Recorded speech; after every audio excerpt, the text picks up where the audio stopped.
Thanks for listening to the Discount Property Investor Podcast. If you enjoyed this episode, please like, share, and subscribe to help us reach a wider audience. To jumpstart your real estate investing career, please visit freewholesalecourse.com, the most complete free course on wholesaling real estate ever. We would also appreciate it if you left us a review on iTunes or Stitcher. Thank you in advance for your support, and remember, you make your money when you buy, and you get paid when you sell. Now let's go build some wealth.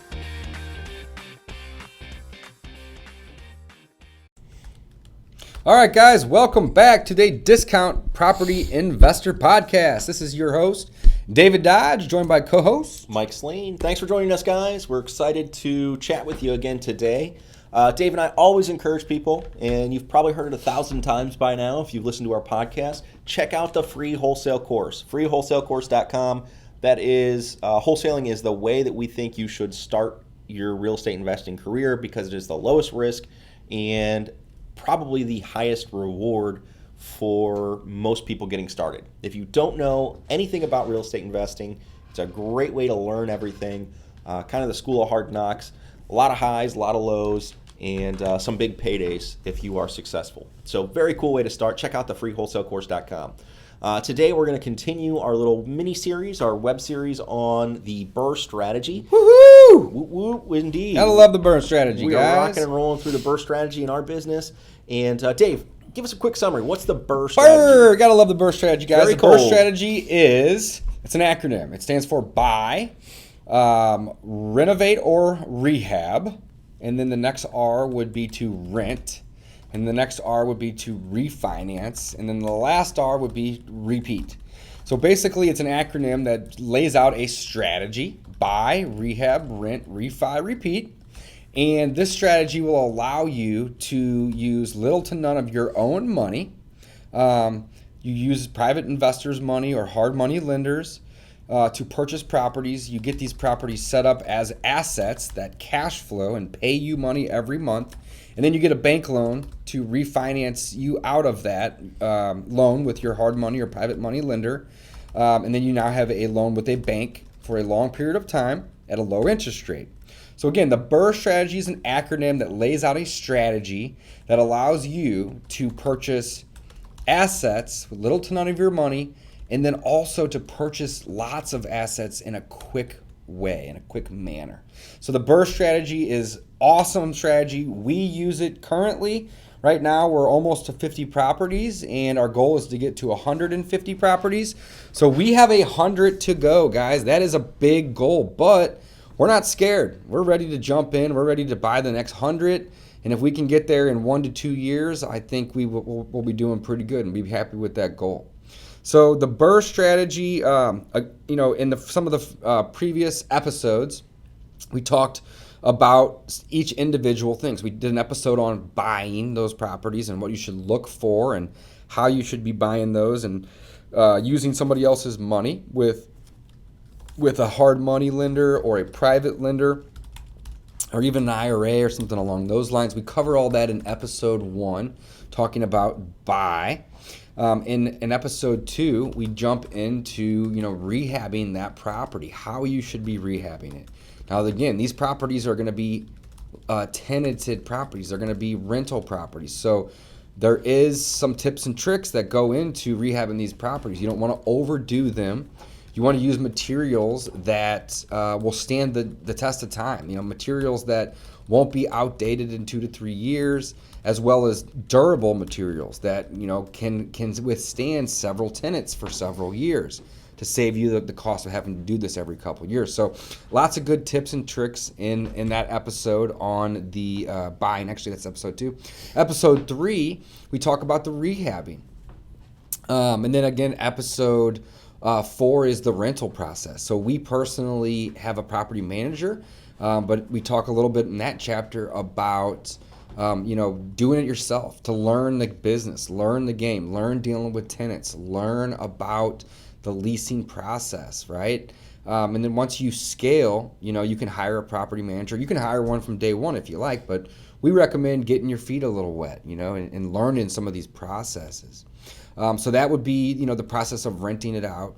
And then last chapter, we did an introduction to refinance and talked about, how you refinance. You use a local bank, typically a commercial loan that has a term of 3 to 5 years, and you can pick your amortization.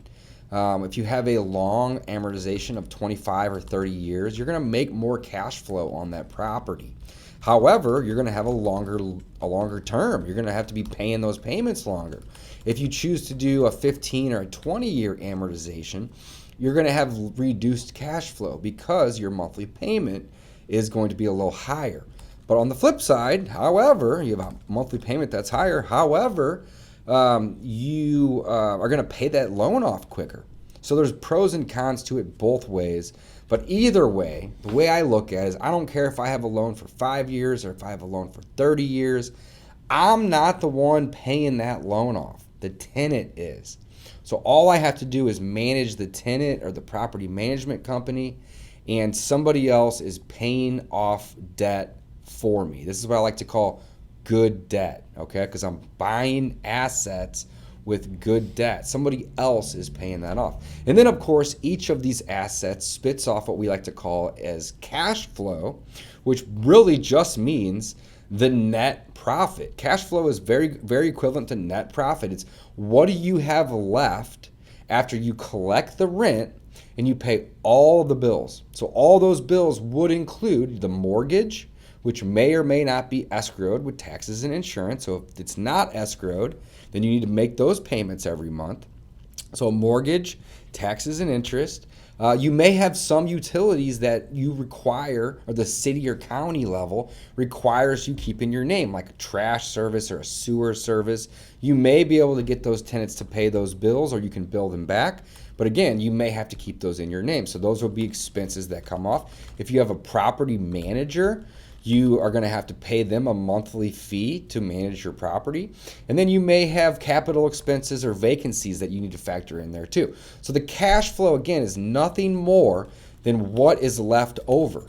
So let's just do a quick scenario. If I have a rental property that rents out for $1,000, the mortgage is $600, and all the other bills combined are $150, that's $750 total in bills. And every month I bring in $1,000. That means I have cash flow of $250 that I get to put in my pocket.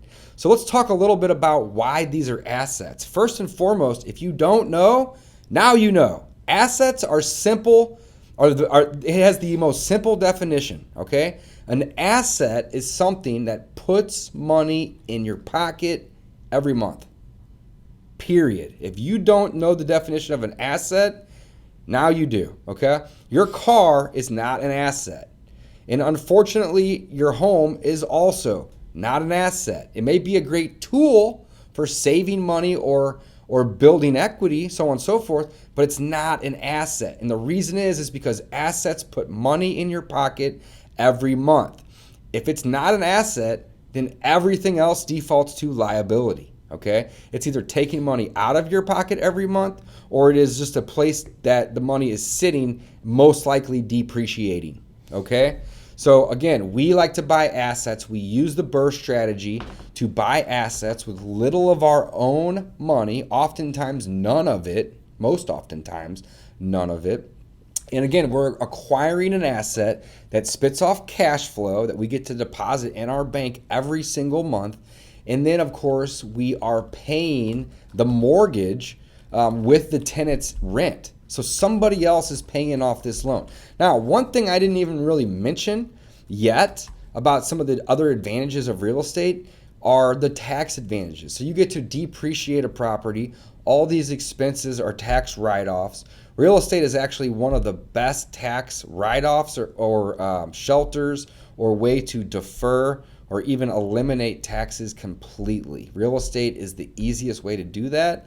So again, there's lots and lots of advantages to using a strategy like this to acquire a lot of assets in a short period of time. I love it, man. I pretty much nailed that one, didn't I? You did. You knocked it right out of the park. We love real estate. We talked chapter 1. We really emphasized the fact there's so many advantages to real estate, including the tax benefits. It's one of the proven ways that people have created wealth for themselves. more than any other. I don't have the stats in front of me, but I know it's one of those that, it's the easiest. 9 out of 10 millionaires. Yeah, 9 out of 10 millionaires are real estate. Real estate is how they did it. Yep. It's the game changer, man. I mean, really is. we're on our way. And again, once you get that million, then you worry about protecting it, Right. Build some wealth, then protect that wealth.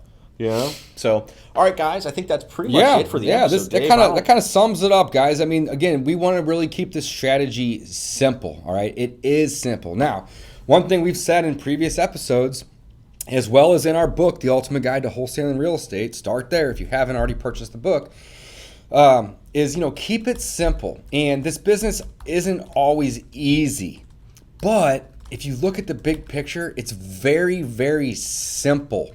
So the harder you work, the easier it gets. This is not going to come easy. I can promise you that.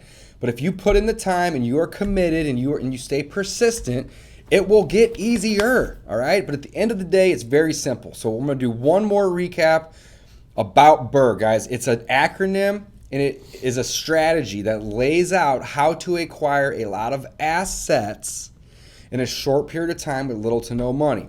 What is the strategy? BRRRR. It stands for buy, rehab, or renovate.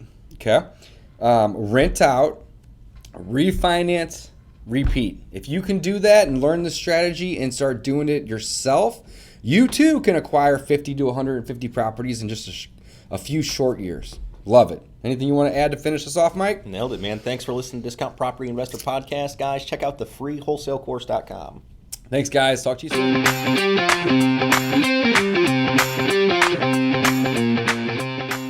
Welcome back to Season 2 of the Discount Property Investor Podcast. Our mission is to share with you what we have learned from our experience and the experience of others to help you make more money investing like a pro. We want to teach you how to create wealth by investing in real estate the Discount Property Investor way. Make sure you never miss an episode and download the Discount Property Investor app in Google Play or iTunes today. To jumpstart your real estate investing career, visit freewholesalecourse.com, the most complete free course on wholesaling real estate ever. Thanks for tuning in.